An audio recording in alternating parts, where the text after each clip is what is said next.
புது கலர்ஸ் புது ஃபேஷனோட தி சென்னை சில்க்ஸ்ல இந்த பொங்கலை ஓஹோன்னு கொண்டாடுங்க. தி சென்னை சில்க்ஸ், ஸ்ரீநகர், வேளச்சேரி, குரோம்பேட் மற்றும் திருவள்ளூர்.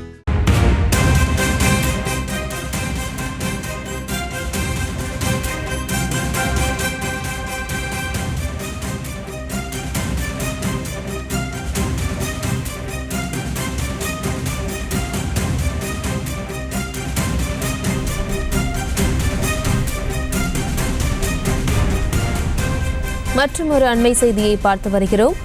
போக்குவரத்து தொழிலாளர்கள் ஸ்ட்ரைக் அறிவித்திருந்த நிலையில் உயர்நீதிமன்றத்தில் முறையீடானது செய்யப்பட்டிருக்கிறது. வேலைநிறுத்த போராட்டத்தை எதிர்த்து உயர்நீதிமன்றத்தில் முறையீடு செய்யப்பட்டிருக்கிறது. அண்மை செய்தியாக பார்த்து வருகிறோம். போக்குவரத்து தொழிற்சங்கத்தினர் ஸ்ட்ரைக் அறிவித்திருந்த நிலையில் அதனை எதிர்த்து சென்னை உயர்நீதிமன்றத்தில் முறையீடு செய்யப்பட்டிருக்கிறது.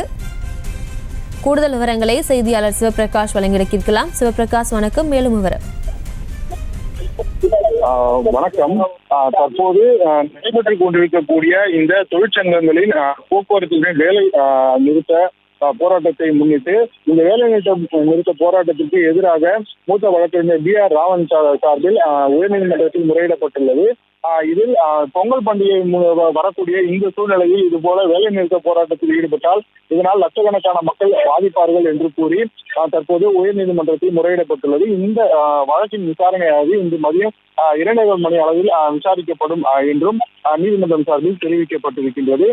இன்றைய வேலை நிறுத்த போராட்டத்தை பொறுத்தவரையிலும் இந்த வேலை நிறுத்த போராட்டத்தின் முதல் நாள் இன்றுதான் என்றாலும் நாட்கள் செல்ல செல்ல இந்த தொடர்ந்து இந்த தொழிற்சங்கங்களின் வேலைநிறுத்த போராட்டம் தொடர்ந்து நீடித்தால் மக்கள் அதிக அளவில் பாதிக்கப்படுவார்கள் என்றும் அதிலும் மிக முக்கியமாக இந்த வருடத்தின் முதல் பண்டிகையாக மிகப்பெரிய நீண்ட விடுமுறை வரக்கூடிய இந்த பொங்கல் பண்டிகையின் போது லட்சக்கணக்கான மக்கள் தமிழ்நாட்டின் பல பகுதிகளுக்கும் பேருந்துகள் மூலமாக பயணிப்பார்கள், அவர்கள் பாதிக்கப்படுவார்கள் என்று கூறி இந்த மனுவானது தாக்கல் செய்யப்பட்டுள்ளது.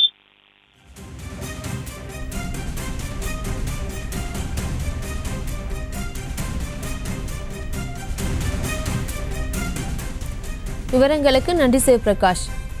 போக்குவரத்து தொழிற்சங்கங்கள் ஸ்ட்ரைக் அறிவித்திருந்த நிலையில் அதனை எதிர்த்து உயர்நீதிமன்றத்தில் முறையீடு செய்யப்பட்டிருக்கிறது. போக்குவரத்து தொழிலாளர்கள் போராட்டத்தை எதிர்த்து சென்னை உயர்நீதிமன்றத்தில் முறையீடு செய்யப்பட்டிருக்கிறது.